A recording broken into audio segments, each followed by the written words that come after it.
Well, I want to welcome everybody on behalf of the Timbers organization. Tonight, we're looking forward to a forward-looking call about what we can expect in 2021. But I do want to start at the top here with some acknowledgement of this past year.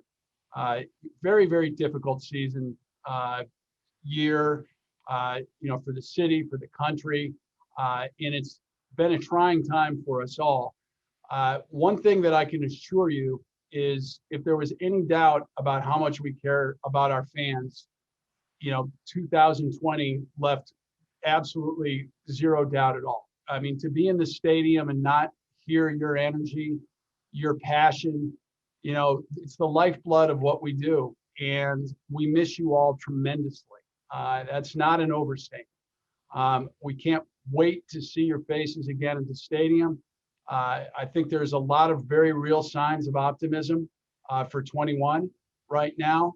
And, there's a lot to look forward to. This is a special club. It's a special team.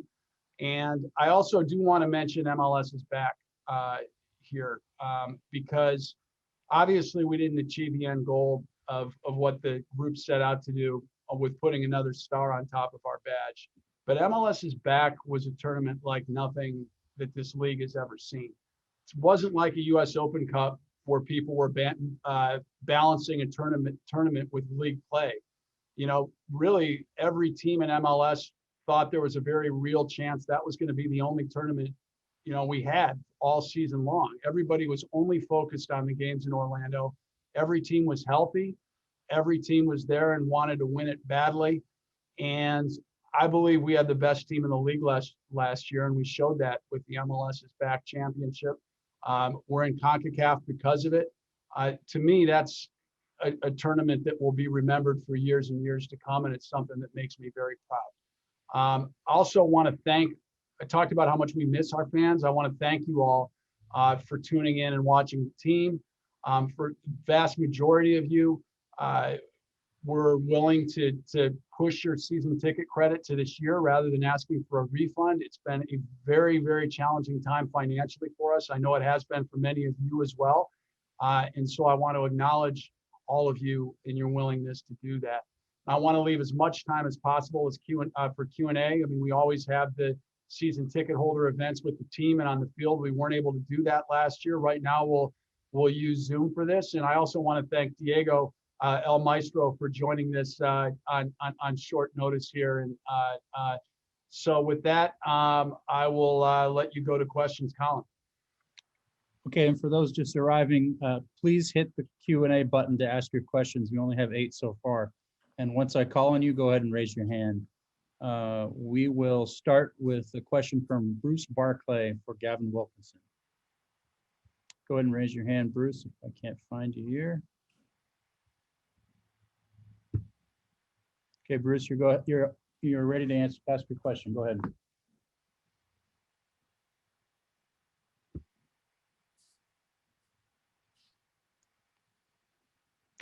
You can read it, Colin, if he's having tech. Yeah, I'll go ahead. Bruce, this is for Gavin. Is it possible to find and sign another hustling player who covers every blade of grass on the field, as was accomplished 10 years ago with the signing of Diego Chara? Good question. Anything's possible, right? And if you look 10 years ago when we did sign Diego Chara, there was a consensus that we potentially overpaid for what was seen as a midfielder that didn't score enough goals. So he has, along with Diego Valeri, being 2 players that have been instrumental to the club's success, and they've been a backbone to the organization in every way, both on and off the field. When you look at Diego Chara's attributes on the field, they're unique, and everyone loves him for it. To find an exact player, obviously very difficult to find a player similar. I don't think there will be a need in the next couple of years, and it's about balance, and it's about finding the right players to play with one another, and I'll let Gio contribute, but Chara is adamant that he's going to continue for many more years yet. So hopefully we don't have to find the replacement. It's more who can play with him. Okay, Gio, you want to add something? Yeah, Go ahead, Jim. definitely. I wanted to just add a little bit of what Gavin said. It's extremely difficult to find another player like Diego Chara. His commitment to the team, his work ethic is fantastic, and the way he does it is incredible. I mean, I think we're gonna still see a Chara that is going to be very sharp, like Valeri as well. These are players that have contributed so much for this organization, but I still believe that there's going to be a lot more that they're going to give us, and that's why we're very excited for them to continue to move forward. And as I said before, it's not easy to replace these players as they are very unique. Thanks, guys. Patrick F has a question on CCL. Raise your hand, Patrick.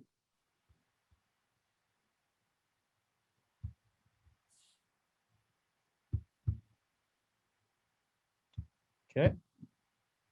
Go ahead. I was just curious if with the CCL matchup so early in the season, before there's been really any competitive matches or many, if the team is preparing any differently than they would in a normal season, and what can we expect, with such an important match so early in the season? It's definitely more difficult to have to prepare for a match that you have 2 games and you need to qualify and you need to move forward. And especially when you have to play teams that are already playing their season. So they probably will arrive into the game with more games than us. But one thing that we have learned from last year is that we can prepare very well by ourselves, played good games and have the group very much focus on the task that we're going to have in Honduras, which is going to be a very difficult game for the conditions that we're going to find in San Pedro Sula. We have scheduled a few matches. We will travel in preseason to Arizona in order for us to be able to play these matches that will put us in a very good situation to arrive better in Honduras. And the players are doing a fantastic job right now to make sure that they compete, that they do the work that they need to do in order for us to catch up the time that we need in order to arrive the best possible way and get a good result there in Honduras. That way we put ourselves in a good situation coming back to Portland to play the second match. I'll read this one from Jason Howard as a follow-up. He says, Gio, you're looking very Portland with the beard. Are you going to keep it? I definitely going to keep it to the first match, and then we'll see. I know Valeri had it last year. It grew, letting it grow a little bit more this year. So we'll see how far it will go. Okay, this one's from Mo Phillips on Jabo and the U.S. men's national team camp. Mo Phillips, go ahead and raise your hand.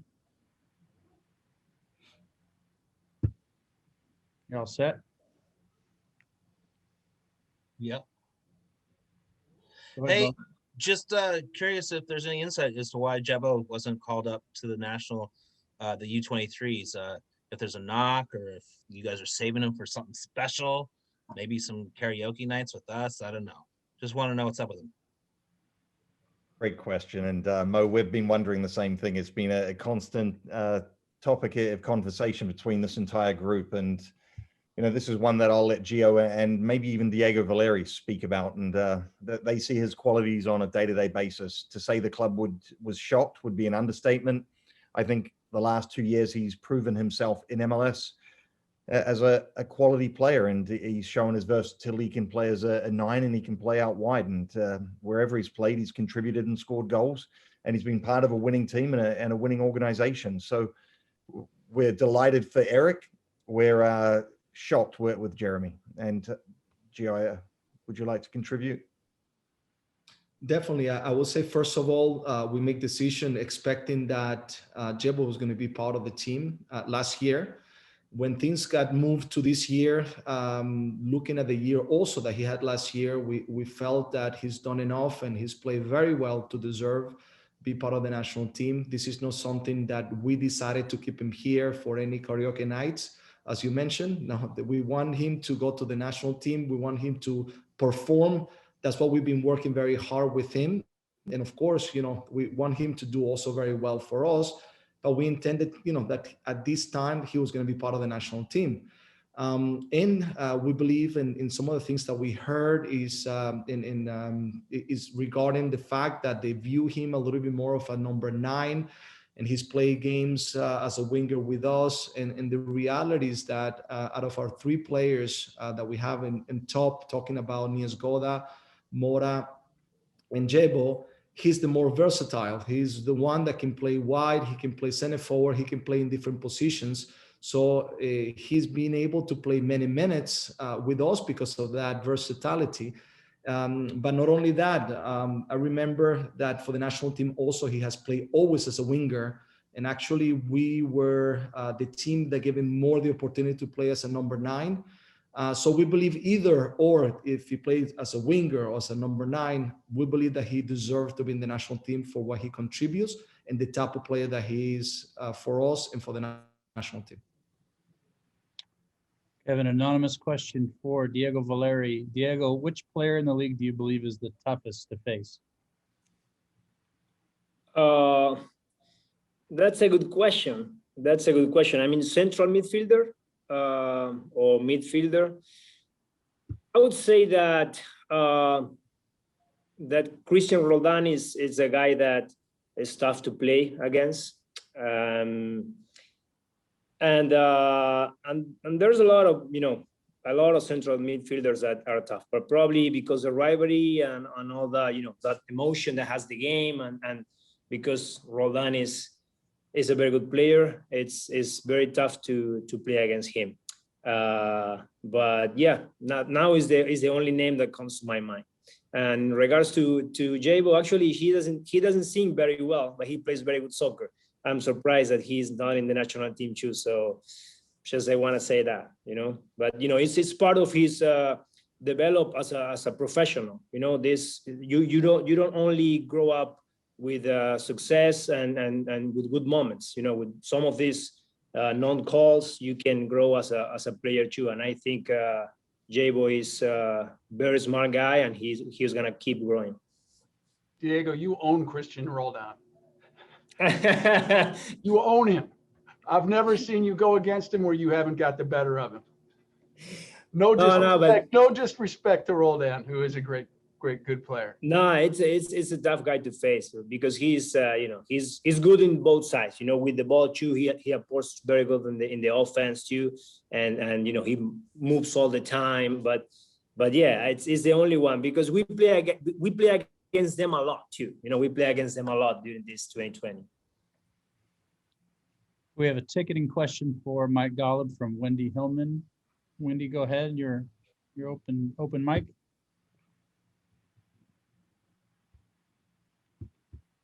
Hi, can you hear me? Yep.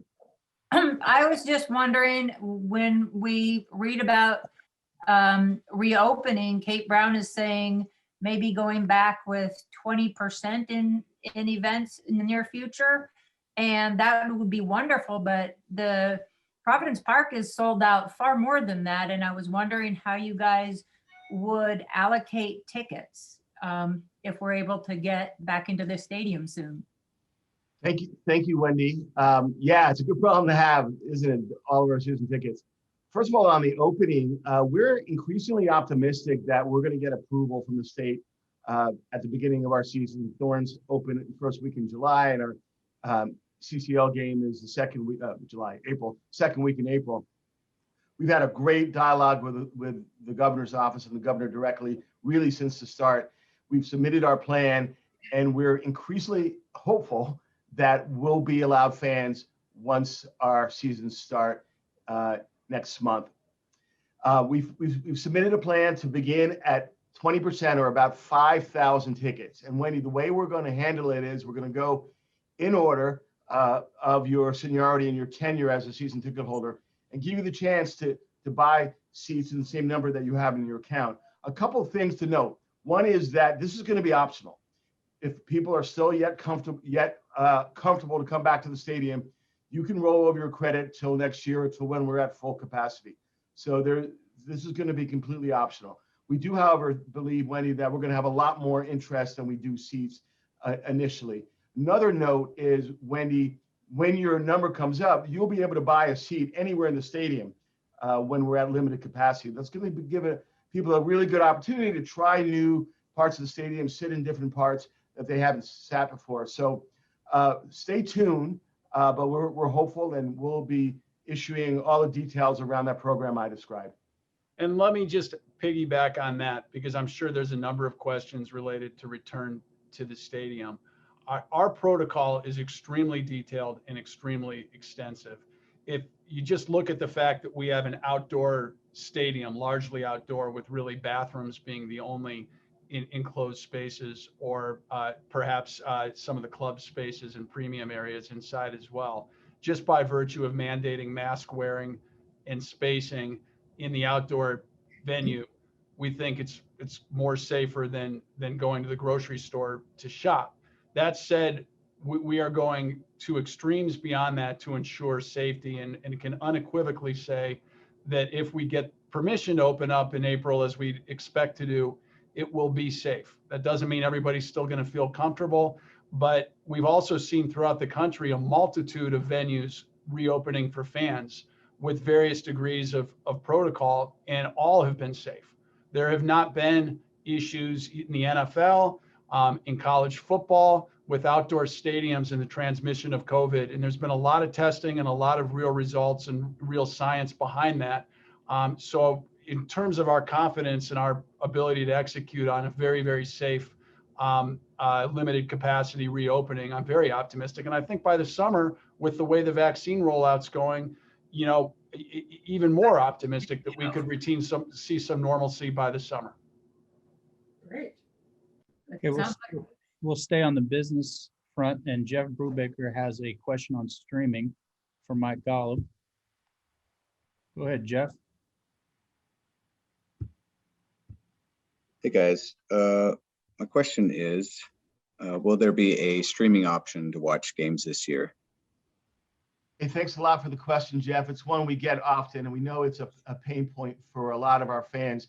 Let me say a few things. We're really proud that we've had every game we've ever played on television. We're really proud of our partnership with Root Sports and with KPTV, and we're really proud of our production value. We have been working really hard over the last several years to try to figure out a streaming option. We've not yet gotten one done. We're not overly optimistic, sadly, that we'll have one this year. And we know it become increasingly difficult for people with bars being closed. We know that that was a solution for a lot of people. So hopefully, as the economy is reopening, people who don't have access to either a Root or KPTV games at home will be able to go to bars as they have in the past. So Jeff, very aware of it. We hear it a lot. Don't have, unfortunately, a great answer to that right now. We will figure it out. In TikTok is our very significant partnership we just entered into. It is possible if TikTok can geo-block and geo-fence, which is a league requirement for streaming, that may come through as soon as this season. And so that is one potential option. Okay, Nicholas Garner has a question for Gavin. Go ahead, Nicholas. Gavin, can you give us an update on the search for a young center back and a left back to provide depth for Bravo? For the left back position, are you looking for a journeyman or veteran, or someone younger who might grow and challenge Bravo? Good questions. With the young central defender, Nicholas, we have made several approaches to various clubs to try and acquire the target. Unfortunately, they did not come to fruition. We're also looking at what is right for the team short-term versus long-term. And what we were looking to do with the young defender is maximize the roster and the ability of the player through picking up a player that we could pay a transfer fee and have them hit the cap at 200,000 or less. It's called a youth player slot. So one, it's a fine balance between bringing in a player and making sure that they're the right fit for the club, for Gio, for all the coaching staff, and also making sure that that's a player that we believe will contribute to success and also increase in asset value. That player, as you can imagine, does not grow on trees, and we will continue the search. We are not expecting to have this player in time for the first CONCACAF game. And depending on how we progress over the next couple of weeks with the targets, we're hopeful that we will be able to bring this player in. So we're looking at other options as well, short-term, Nicholas, to see if we bring in a older defender just on loan through the next couple of months to get us through to the summer window. Summer window, it's a lot easier to bring in players of high caliber because the clubs are more willing to part with that player and they have time to replace the player with their club. So as far as the young central defender goes, we're still searching. We're still looking over, our targets. But as you can imagine, the scouting world has drastically changed. Everything is done remote right now. Everything is based off video. Very hard to do in-person interviews, etc. So we're using our resources and our contacts, but it's a challenge right now.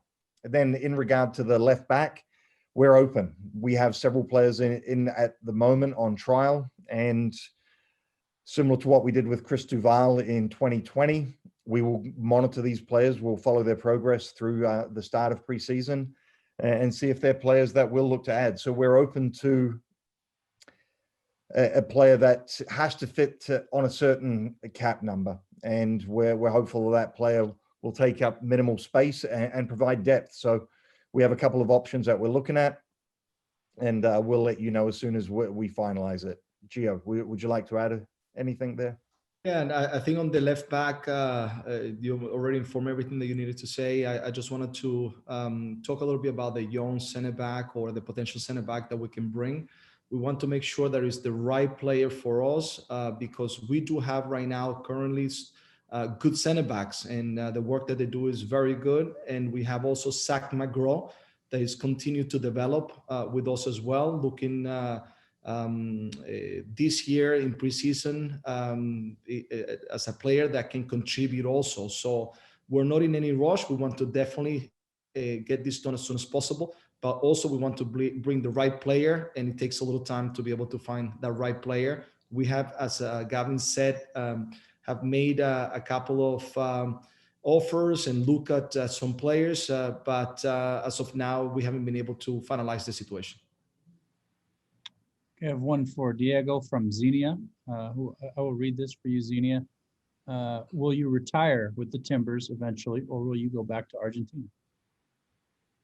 That's a very good question. That's a very good question, and it's very tough to answer, being honest. Can we answer it for him? I mean, he's not thinking about retiring. I'm not thinking about retiring. I mean, he reversed. That's far away from now. So it's going to be, in 6 years. So I don't know.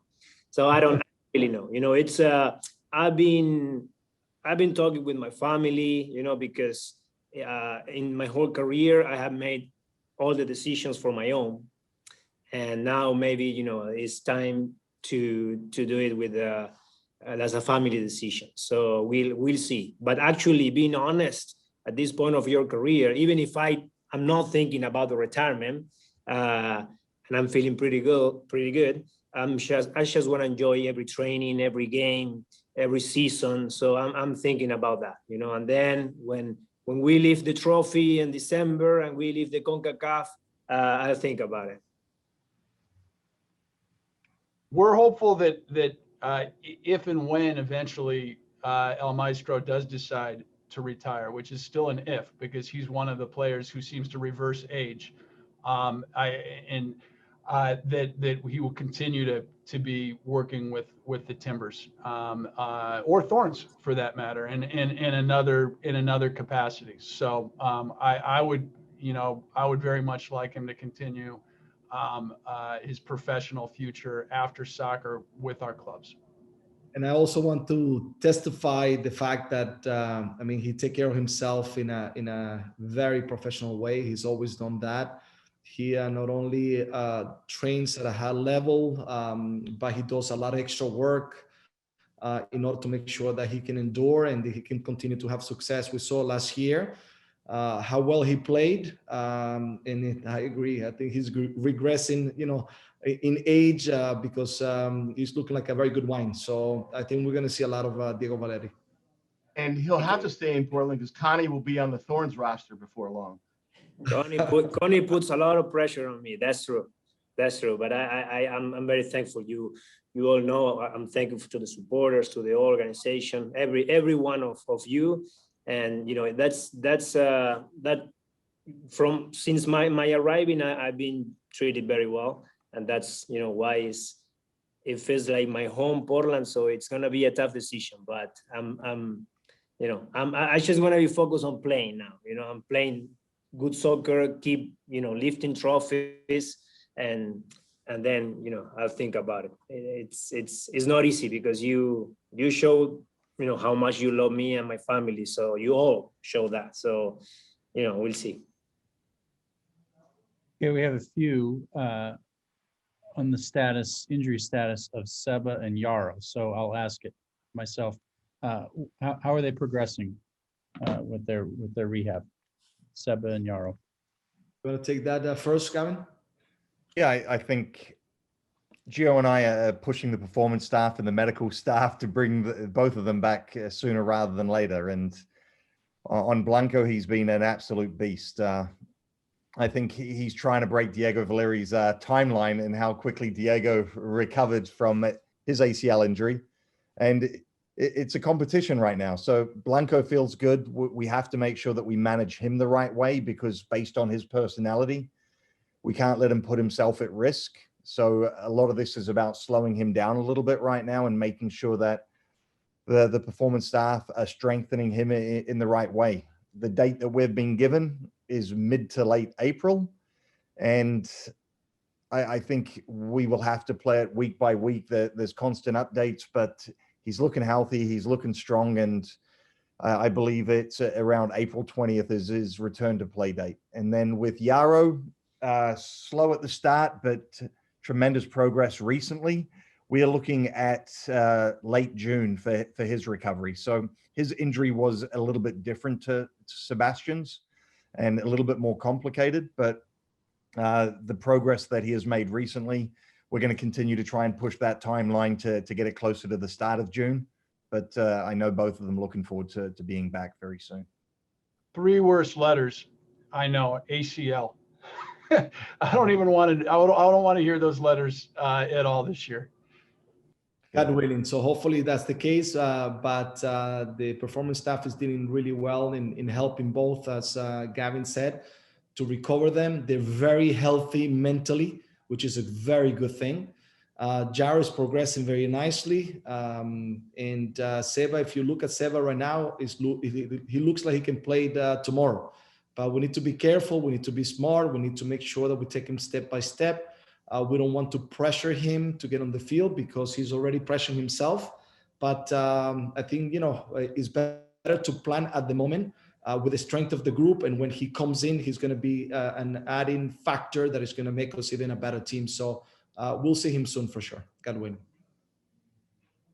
Here's one from an anonymous attendee for Merritt. Merritt, what are your thoughts on playing the national anthem before matches? Would the fans singing something else be a suitable replacement? Guys, give me the easy ones. It's obviously a charged issue right now. Let me start with my personal view, which is if you take the racial equality aspect out of the national anthem, which has obviously been very connected in recent times. I've not been personally a fan of playing the national anthem before sports games. That dates back to my grandfather, who was a career United States Marine. And, I remember going to basketball, NBA games with him and baseball games and talking about his view that it just seemed crazy to play the national anthem before sports games and not do it before concerts and not do it before other events. And it sort of took the specialness out of it. And it should be something for the Olympics or the national team or something like that.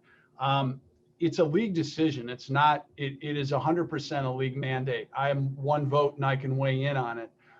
The one thing that I will say is I understand the argument very much not to do it and to do sort of a league anthem like the EPL does. And especially with the fact that half our team or more are not even Americans.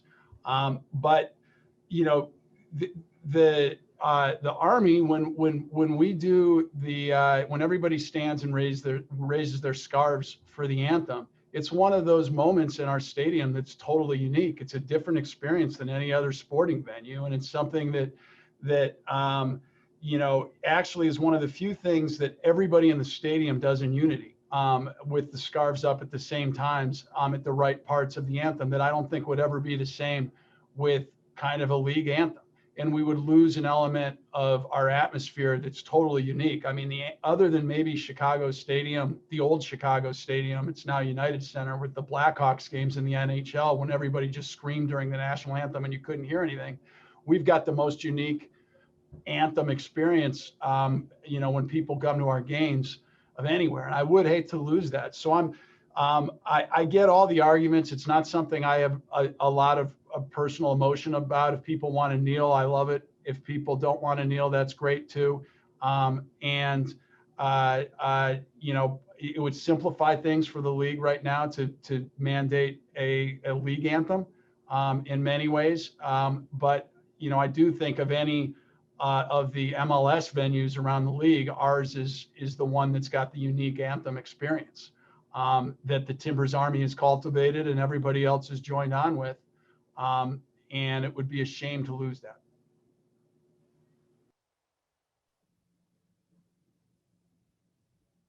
You're on mute, Colin. Sorry about that. We have one for Gavin from Sheba. Go ahead, Sheba.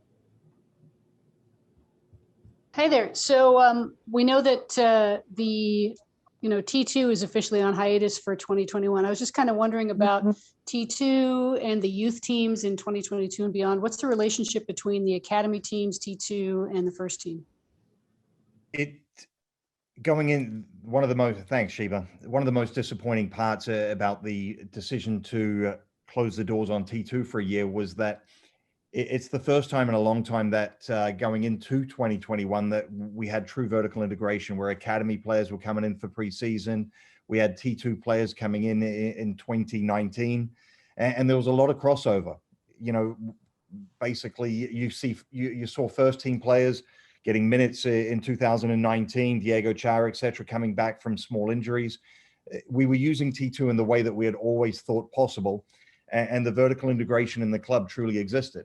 The academy, we realized we still need to continue to invest and find the right path forward. And that's a constant evolution with ourselves and with MLS in clarifying homegrown territories, etc. We're going to continue to invest in the youth. We're going to continue to invest in the academy. And the objective is to bring back the second team, whether it's called MLS Reserves, MLS U23s, Timbers U23s, whatever it is a part of our fabric. The USL relationship was a beneficial one to the organization and helped bring through many players. You look at Jeremy Abobasi, got his chance in the second team. Eric Williamson, those are two of the more recent players, but Marvin Laria, Renzo Zambrano. And then right now we have Tega, that's been in the academy for many, many years in our residency program, that's training with the first team on a daily basis. He has committed to college, but it's a player that we're committed to developing and committed to giving opportunities to. We've also brought in Hunter on a long-term contract, and now we have to navigate his career. But the plan is to bring back the second team and to strengthen that relationship. And Merritt's looking to continue to invest in the training facility to give us more facilities so we can have more teams and have teams training at similar times to continue the development. But I think we have to have it in order to see continued success. Sheba, I'll piggyback on this, where if I didn't know that MLS was going to be, and I'm not looking to break news here, but if MLS wasn't going to be effectively starting its own second division, we wouldn't have put T2 on hiatus. But we weren't able, we couldn't get Zach McGraw games with T2 last year when he needed them, because he'd be playing against players on other USL teams that weren't on the COVID protocol we were on. It was absolutely, it was going to be a pointless exercise in keeping that group together for 2 years. Now, we did sign a player from T2 to keep his rights, and I don't know, again, if we're breaking news or not on this call, and have loaned him out, and we've still got the rights to all the academy guys. But we will be picking back up with effectively a Division II, along with what I would guess would be most of MLS in 2022. Let me add one note, Sheba. As many of you might recall, in advance of the 20 season, we had announced a partnership with T2 with the Hillsborough Hops to play our games in Hillsborough. Whatever iteration the second team takes next year, that partnership with the Hops will continue. And I wanted to finalize by saying that it's unfortunate, what happened last year with the pandemic, because the full staff of the first team, we'd look at the players in T2 basically in every game. We follow them in training. It served a very big purpose for us to continue to develop players, and on having the opportunity to be able to see games, have the platform for players to be able to come down, get minutes. It became very, very difficult for us to do the job that we took from 2018 that was growing in 2019, and we had a high hope that it continued to grow. So it was unfortunately how, last year we couldn't do the job that we set for in previous years. We have another anonymous one for Diego.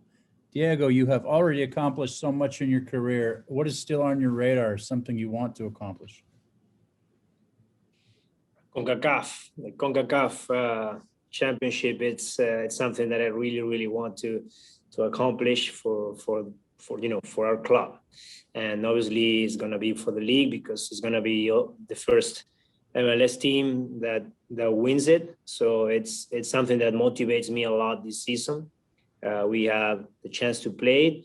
Obviously, it's not going to be easy, because it's a challenge for us to play the first phase, being the first couple of games of the season.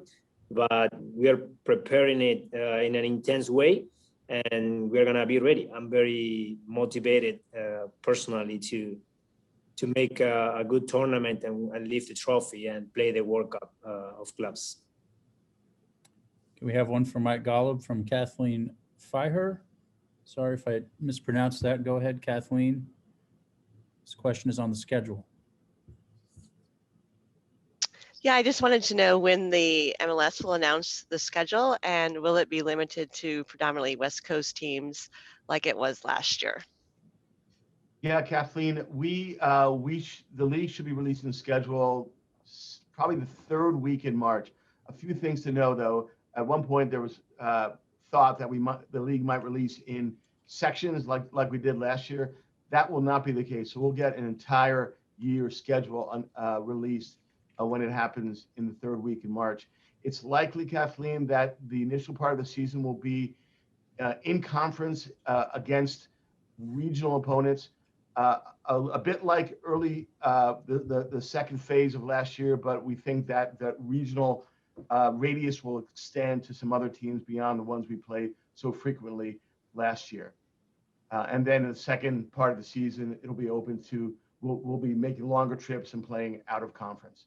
So look for the schedule roughly the third week of March. It's still a schedule that it's hard to put too much weight on a supporter shield.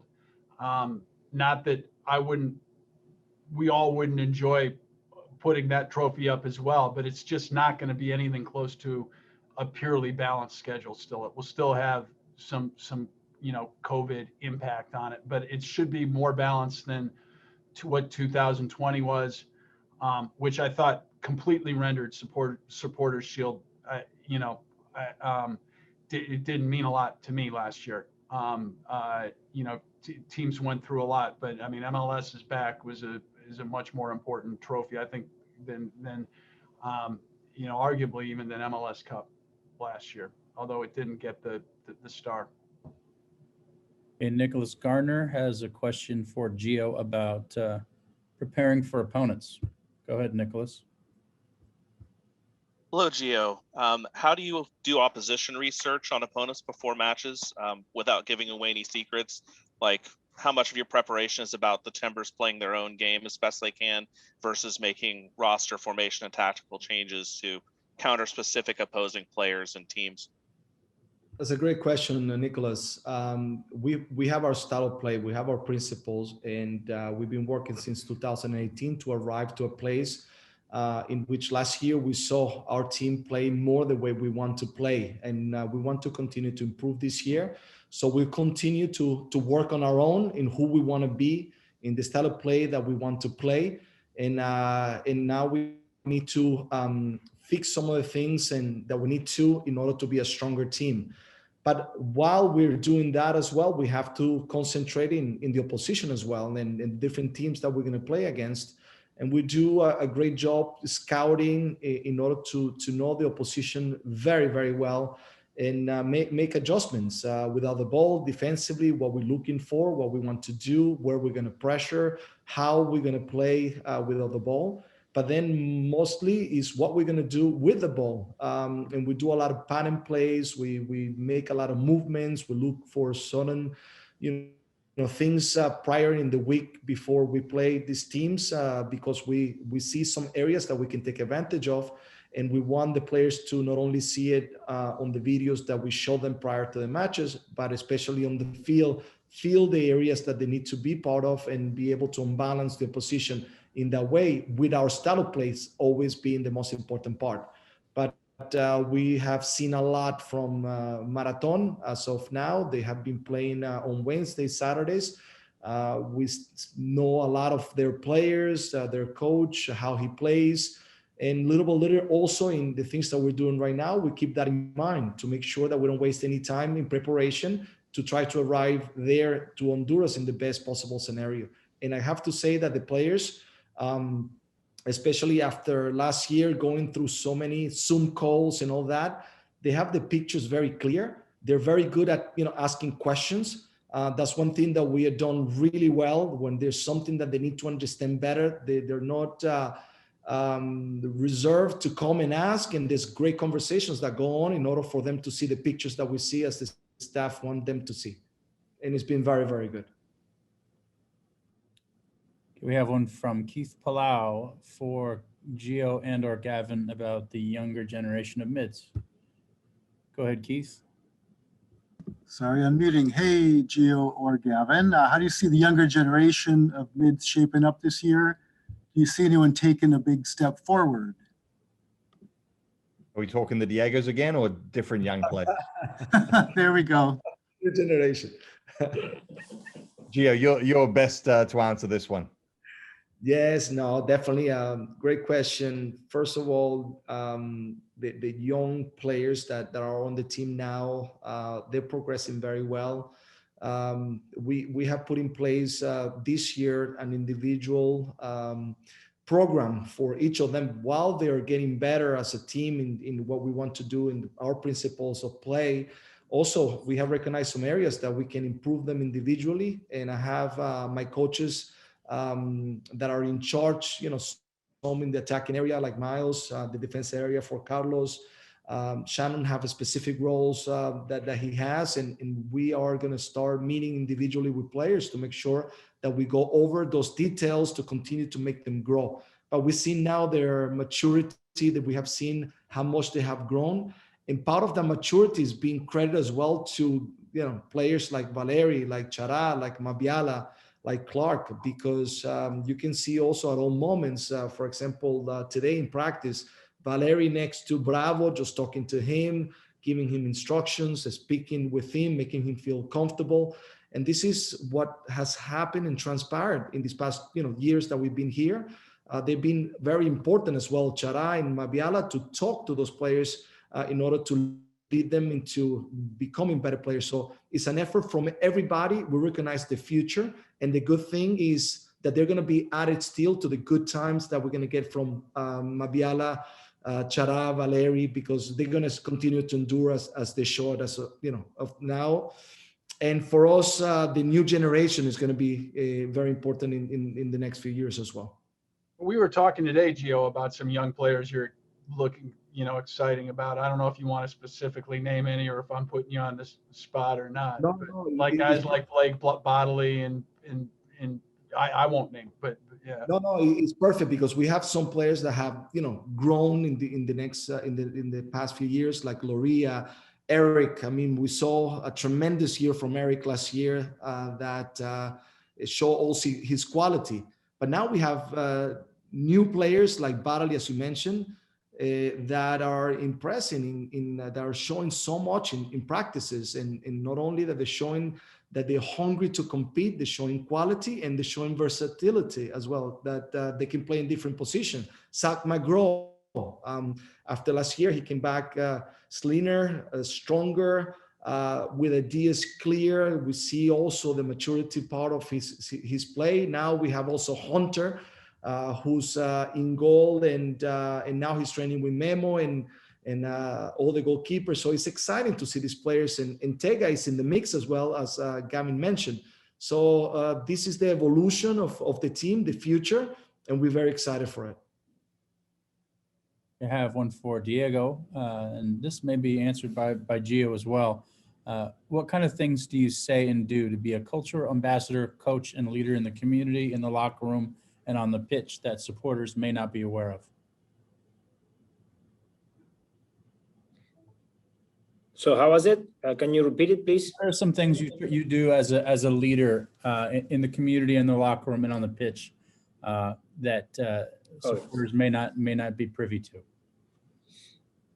So, first and foremost, trying to be a good person, and that your acts are are related with what you, so how you live related with what you say. And then inside the locker room, it's all about being a good teammate, and then improve all the soccer stuff. We know that our place in the community, it's obviously being a citizen, but as a soccer player, right? We are soccer players, and we have to develop all the time our area, right? So inside the locker room, what unites us is the game, and the game, and obviously how we play the game, how we create emotions for our supporters, and how we make our club better is through the game. So it's, in my case, right, is always being better as a professional, being better as how you know the game, how you scout the game, and how you share that with your teammates, with young teammates or not very young. But it's all about that. In my case, the game is the one that connects us with the community and with the locker room, and it's through the game that I have learn how to lead. So for me, it's all about that. Definitely, great words, Diego, because the game connects us to our fans, and the fans are very important part of the city, and a city that breathes and love with passion soccer. And I'm sure that many that are part of the Portland Timbers, if not all, we're here because of that passion that we feel, and because we're in love with what we do, because we feel that everybody's invested into doing this.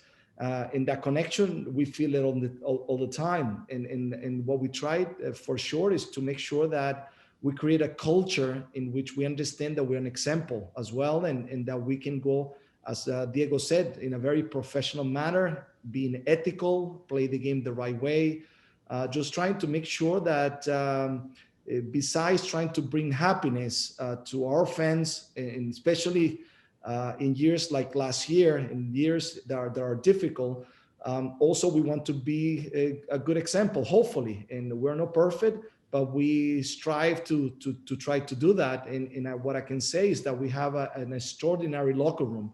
I'm very, very happy personally, and about not the soccer players, but the people that we have in our locker room, in our facility, in our organization. And I can say 100% that all of them represent this club in the right way, and they are great examples for anybody that wants to look in this organization, the way they conduct themselves on and off the field. Okay, I have one from Greg Haar. If I can find you, Greg. There you are. This one is on Diego Chara. Go ahead. Hi. sort of an entertaining question. Everybody talks about how we struggle with when Diego Chara is out on yellow card accumulation. So what happens first? A victory without Diego Chara, or he goes an entire season without getting suspended for yellow card accumulation? Either Gavin or Gio can take this one. If you're a betting man, I wouldn't bet against him not getting yellow card accumulation suspensions.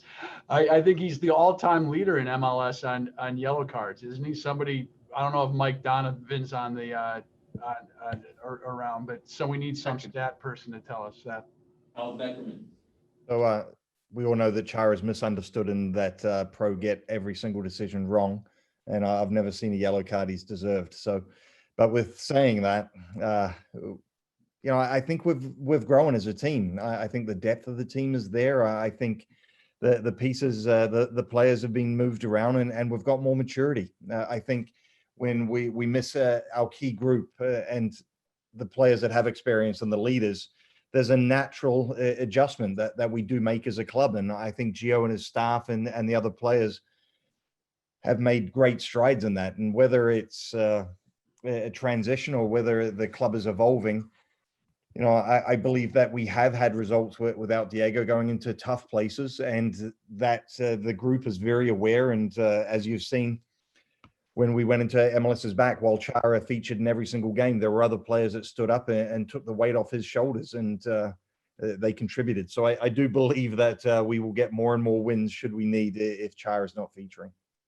No, and I echo that. I mean, and I go beyond, the players like Valeri, Chara, these players are, very, very important for us. Seba, they are, when they're on the field, of course, our team is stronger. But I think we have built a culture in which everybody believes in the contribution to the team. The group is the strength of the group is the group. And everybody has been working hard to be able to have the ideas clear and contribute when they get on the field.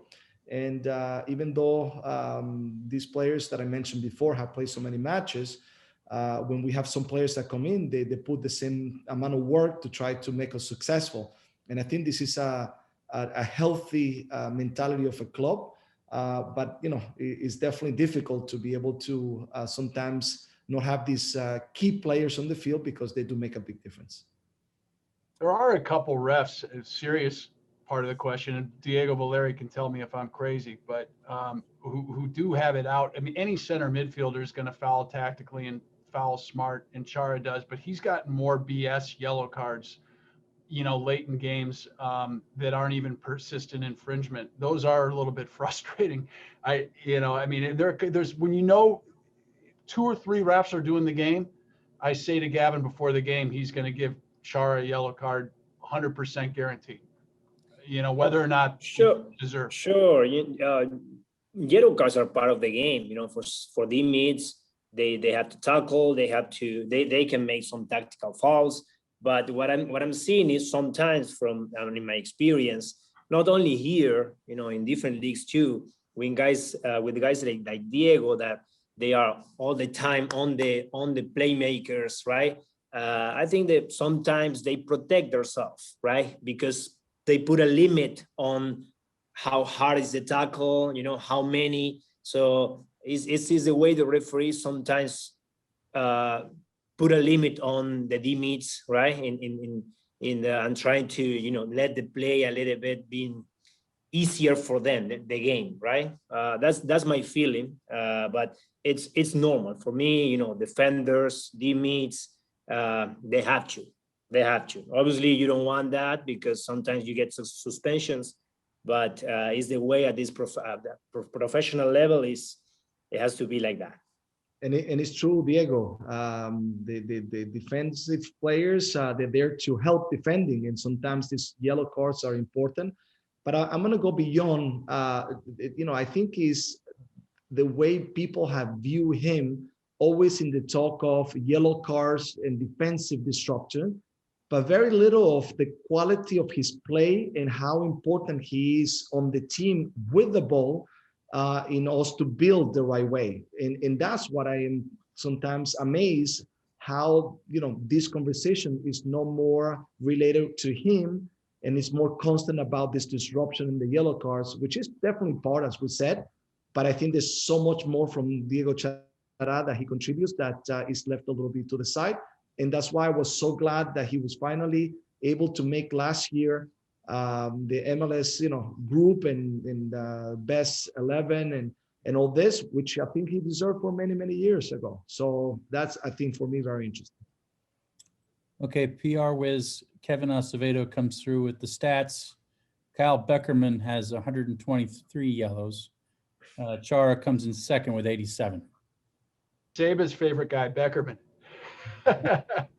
Valeri, Diego, you've seen those two. I'm surprised they didn't actually get into it at some point. Oh yeah. I got tough moments with Beckerman too. He was the first season that I got here. He was very tough on me, and he, said a couple of things. I won't say what, but he was very tough at the moment. So I expected that. Kevin actually told me about Beckerman amount of yellow cards, but but for me, as I said before, when you play soccer, you take risk, and in the offensive side, you take risks to create chances, right? In the defensive side, you take risks for actions like fouls or whatever, or duels that can, put you in a position where you get yellows. Diego, we're going to let you go. Thank you. We're coming up at that hour mark, but I really appreciate you taking the time and participating tonight. No problem. Bye. Have a nice night. We're going to hang on for a bit longer. I have some more questions to get to. For Merritt, from Anonymous, with Sacramento not moving forward due to not being able to justify it financially, I imagine every team is hurting. How long can our team or other MLS teams survive with 20% capacity? Well, first of all, I'd say there's a lot more people hurting that are less, positioned to withstand the financial impact of COVID than us. And those are a lot of small business owners and restaurant owners and, groups that have effectively been shut down due to the pandemic. And that's first and foremost where my thinking is. Nobody feels sorry for sports owners. And I think in a lot of people's minds, the best you can be is not that bad as a sports owner. But I would say that it's been a very challenging time, in particular for us. I mean, coming on the heels of building the expansion on Providence Park in 2019, where we extended ourselves to do that and financed 100% of that $90 million expansion. We will lose, we lost the $35 million last year. We'll lose $40 million, best case scenario, this year. And, you read about these billionaire owners getting rich during the pandemic on their tech businesses. That's not the case, certainly here. But all that said, extremely committed and we will get through this, and we've always invested in the team. We'll get partners if we need to at some point to continue to invest in the team. So we've got a winner. I'm not in this ever to not have a team that can be a contender to win cups and to raise cups. And to do that right, you have to invest at every level. And I have no interest in being part of an ownership group ever that's not doing that. But it does go to the point I said at the outset of the call, which is a huge thank you to the fans that were pushed their season tickets over from 2020 to 2021, which was really the vast majority. We have a few questions on the next secondary kit. Merritt, you want to take that when it comes out? Any hints you can drop on that? Well, I put a couple things out. I mean, it's really the same time window. We're beholden to the when Adi releases, but it's an awesome kit. I love the kit we did this year, which I think is a great throwback 10-year anniversary of our inaugural MLS split kit. And I think the way that we freshened it up is pretty cool, and it's distinctive. Our kit next year is going to be more of a risk than we've taken before. It's got no white in it. It does have to be lighter. It's not a color that we've really featured in, as the primary color in the past. And I think that that people will have strong opinions about it. Younger fans in particular are going to love it. But I think on the whole, it'll be a very popular kit. Okay, we have another anonymous for Mike and or Merritt. How do you anticipate the TikTok partnership will affect Timbers' national and international exposure? Yeah, as many of you probably saw last week, we announced a really terrific partnership with TikTok, both with Timbers and the Thorns. And to be associated with, a global brand that's just so increasingly part of our culture is just a great thing for the club. We have fans, we have Timbers fans all over the world. We hear from them all the time, and TikTok will be a way to bring that community closer together and grow that community. So we think of ourselves as a national club and an international club, and TikTok certainly saw us that way. We're going to enlist players, both Timbers and Thorns, to help grow our TikTok audience. So it's an amazing deal for us.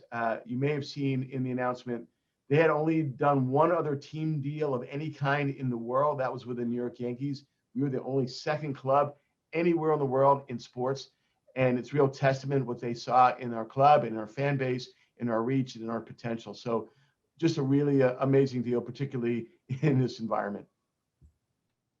Our players love it too. I think Eric Williamson and Crystal Dunn are the initial content ambassadors, but Saba Blanco is going to be, he does that stuff, all the time anyway. And you already saw the video, the TikTok, those of you who've signed up already have seen the one that he did with the kit where he's standing in street clothes and jumped up and was suddenly in full kit. But players are really jazzed about it as well. And from a global standpoint, I think it's a very, very significant deal. We have one from Kenneth Reed.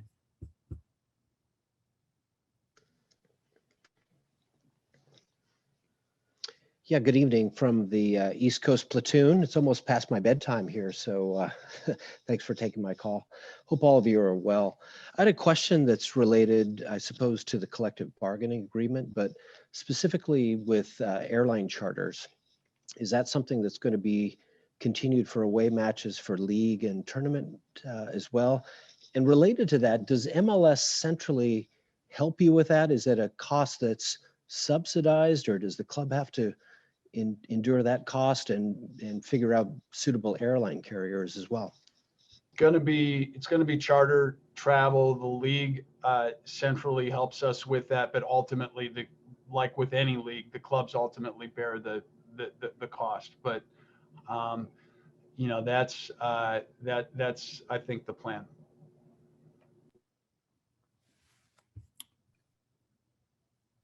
Okay, Brennan Burns. And by the way, thanks for the East Coast platoon for staying up. One of the things we were going to do last year, and I'll just talk about it now that we weren't able to do, and I definitely want to revisit, is celebrate the fact that the TA has outposts all across the country and even internationally.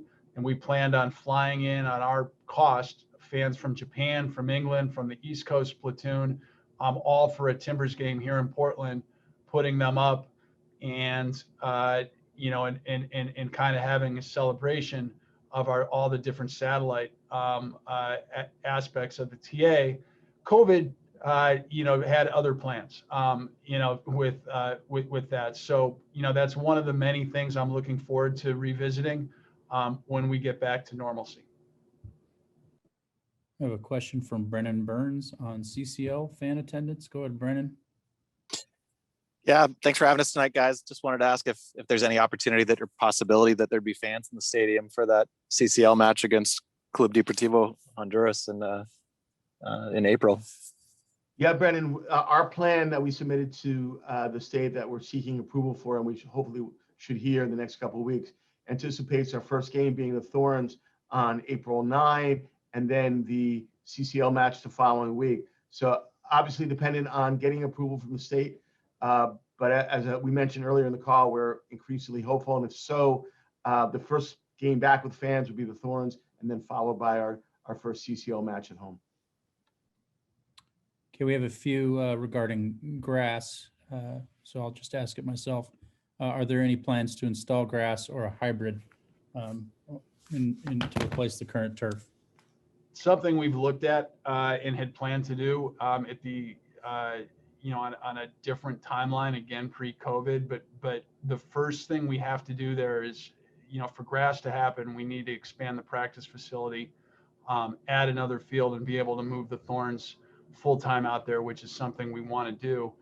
They train primarily at Providence Park right now, which is their choice. There's grass options they could be at, but they want to be at Providence Park, and it works for them right now.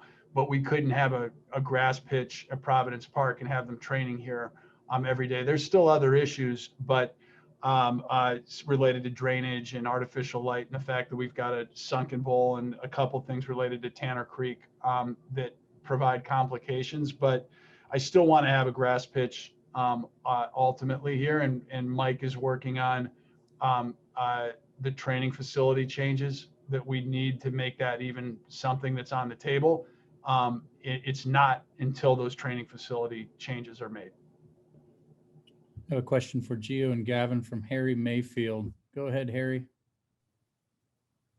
Yeah, guys. I was just kind of curious, any major changes to the goalkeeper core? Is Steve going to continue to be our first choice keeper this year? Gio, you're on mute. And you're on mute, but I can just watch that beard. I mean, it's still entertaining I got that thing. I've blown it up a couple times just to get a good look at it. But so to the question, we have 4 goalkeepers with inclusion now of Hunter. I'm very content with the 4 goalkeepers that we have with Ivasic, Atinella, and Clark. And usually the way I work is I have a number 1, and everybody has the commitment to compete. And we remember Atinella at some point had the number 1 position. Clark had some very good games. So competition is an important part of every position, and there will be competition this year as well. And Clark has done very well, but I'm very, very content as well in the progress that we have had with Ivasic, the type of goalkeeper that we have with Atinella. And Hunter is learning definitely from the 3 of them, and our goalkeeper coach. He keeps on growing. I mean, he's now huge, and that's another part that he's managing his growth. But Hunter has for sure a great future. But as a coach, I'm very content with that position with the players that we have. Okay, we have one from Edward Kustoff. Go ahead, Edward. Good evening. My question was, has Bravo reported, and what are Gio's thoughts on Van Raken's first looks and how he's adapting with the team? So thank you for the question. Both are here already. They have been training with the whole group. I have to say that you can see the quality in both players. Van Rankin honestly feels that he's been here for years. He adapted so quickly, so well, and we have been very, very impressed with him from the beginning. So we're very excited. We're very excited as well about Bravo. He's adapting. He's younger. He needs a phase in which day by day he's getting better and better, more comfortable. He's working with the performance staff, to make sure that he can adapt quicker in the physicality of the league. But his quality is being shown in practice. So we're very excited, for both of them to be part of the team. And I think that they're going to contribute a lot to us this year. We should say we've had a significant injury during preseason that we haven't announced yet. He's actually on the panel with us right now. Gavin Wilkinson did his meniscus kicking a ball around the stadium.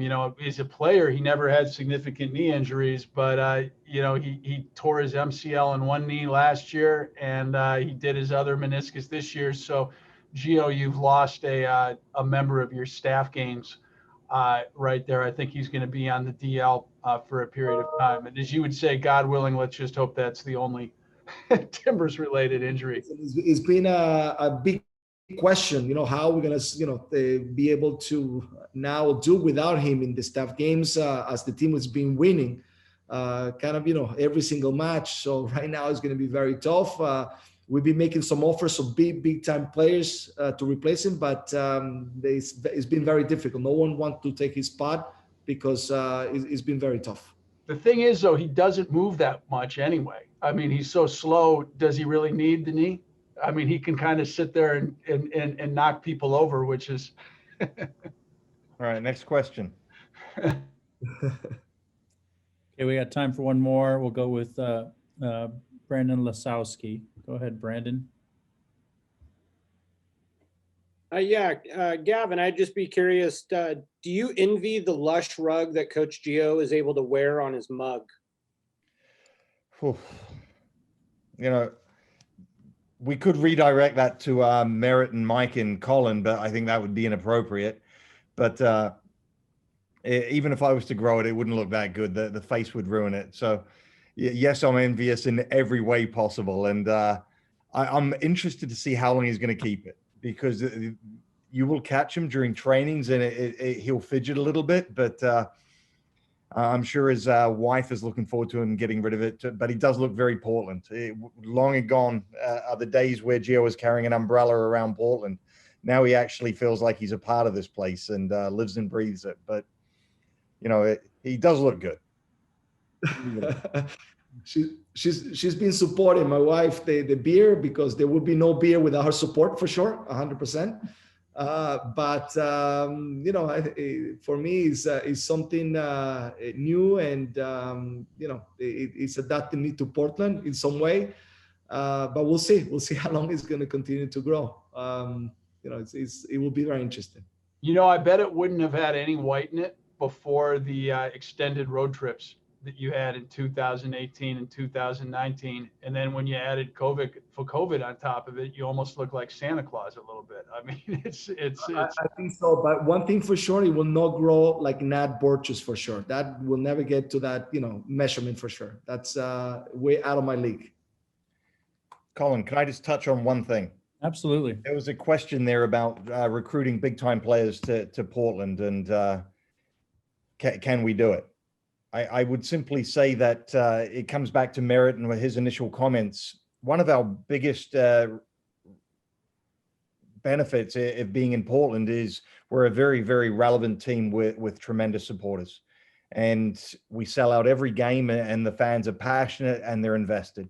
Also, we have players, a Valeri, a Chara, that we use to help recruit players. So when you look at a Felipe Mora, and while he may not be an international superstar, he left a lot of money on the table because of what he sees in Portland and what he wants to belong to. Claudio Bravo, a player that had clubs in Italy and Spain that was chasing him, and he wanted to come to Portland. So I think the advocates that we have in the locker room and the success that we've had over the years, mixed with an incredible fan base, is our biggest selling point.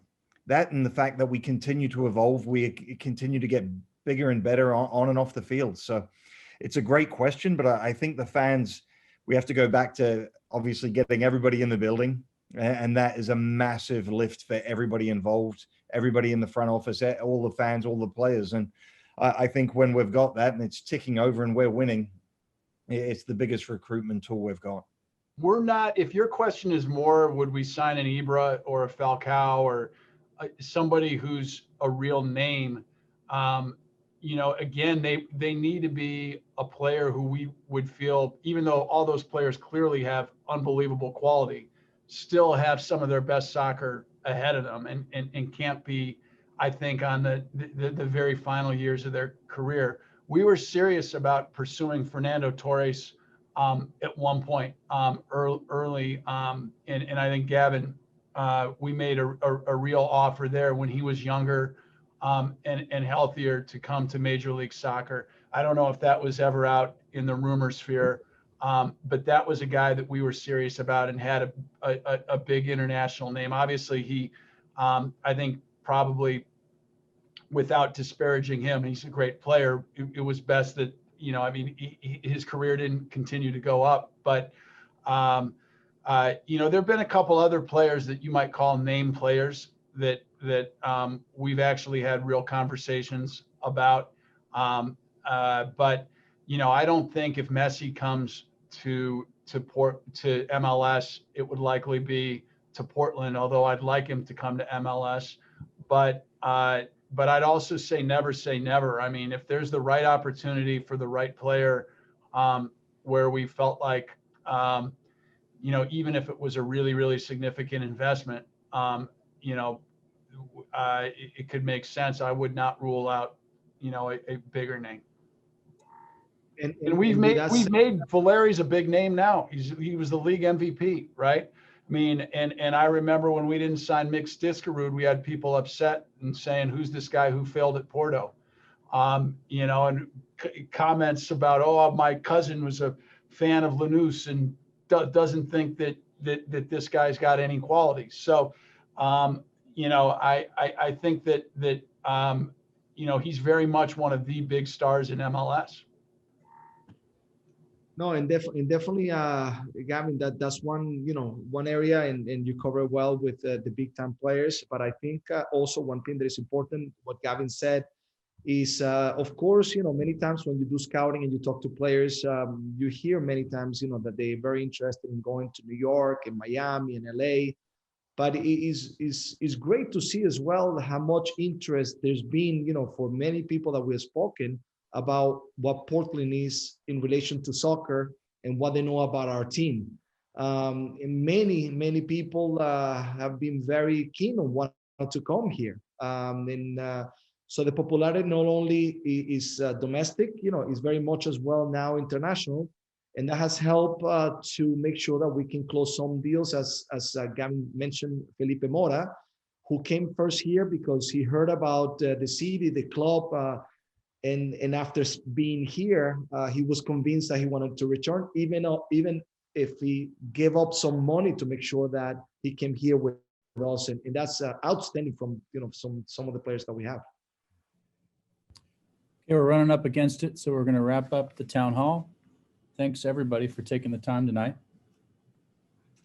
Thank you. Thank you all. We miss you. We want to see you back here safe and sound. Hopefully. Really, really miss you. Thank you.